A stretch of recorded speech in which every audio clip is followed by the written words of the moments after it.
Je suis Myriam Amroun, je suis directrice artistique à Rhizome. En fait, Rhizome est une organisation qui opère à mi-chemin entre une galerie commerciale et une institution artistique indépendante non lucrative.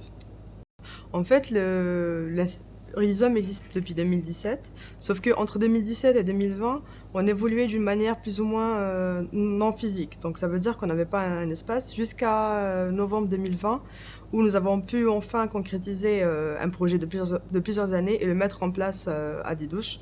Donc en fait, la vision générale de Rhizome, c'est de pouvoir travailler sur la sustainabilité de l'espace, que ce soit d'une manière financière ou d'une manière de programme. Donc en fait, nous proposons une programmation publique qui se passe justement à travers des expositions. Donc il y a eu celle de Bardi, celle de Sonia Merabet et Abdou Chenan, celle de Maya Benchir Fegoun, et puis un accrochage de Adel Bentounsi et Bardi aussi.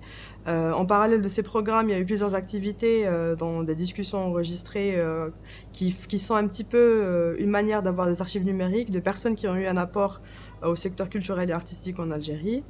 Il y a aussi un programme de résidence, un atelier de travail dans lequel nous accueillons des artistes régulièrement, que ce soit pour la préparation de projets qu'on produit ou d'autres projets.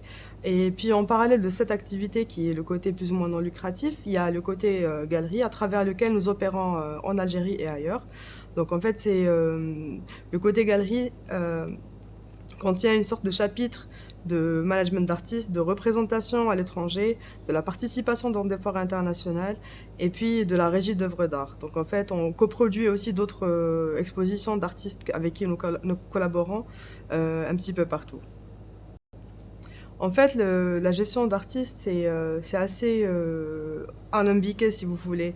Parce que si on parle d'artistes en Algérie, donc il y en a beaucoup qui sont partis et qui font partie de la diaspora actuellement. Donc en fait, notre vision, ou bien l'un des éléments fondamentaux de notre travail, c'est justement de faire en sorte que cette diaspora soit connectée à la nouvelle génération d'artistes qui sont des sortants des beaux-arts et qui ne trouvent pas forcément d'encadrement et qui eux aussi finissent par partir avec une grande méconnaissance d'artistes qui constituent en quelque sorte l'histoire de l'art algérien.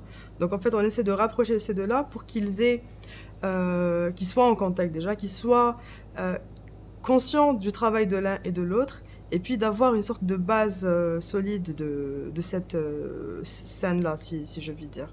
Et le programme de NACP a justement permis de mettre en place, de manière qui est progressive et évolutive, ces mécanismes-là. Donc en fait, ça nous a permis de vraiment s'ancrer dans le lieu, parce que nous savons tous qu'une structure sans lieu a beaucoup de tard. Et ça affecte de manière très impressionnante l'établissement de l'institution.